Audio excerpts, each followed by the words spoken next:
Brian Herman right now out of Victoria, Texas, on the back of Cash, one of Don Kish's bucking bulls. These bulls performing very well here on the West Coast. This is a legendary bull. He's the oldest bull in the PBR action today. He's 11 years old.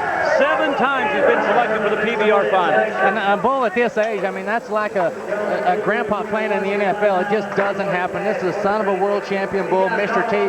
This is a rematch. Brian Herman got on this bull, but it was 1998. He rode him, he slapped him, got a no score, but he did complete the 8 seconds. It'd be kind of like you getting back out there. Yeah, but that's not going to happen. You know, a lot of these bulls reach their prime when they're 5 and 6 years old, and because their lifespan as a bovine animal so short, they just got that narrow window to compete, and Cash has just broadened that window.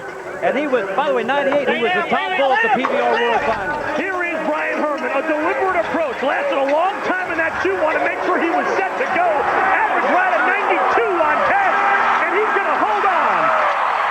That is a great bull ride on a bull that, you know, for the last 3 or 4 years we've been saying, you know, this is going to be Cash's last year. This is going to be Cash's last year. Well, that's been said for the last 3 or 4 years. And he has a great trip. Brian just sticks it on him, and you're going to see the biggest score of the weekend. How about the right-hander?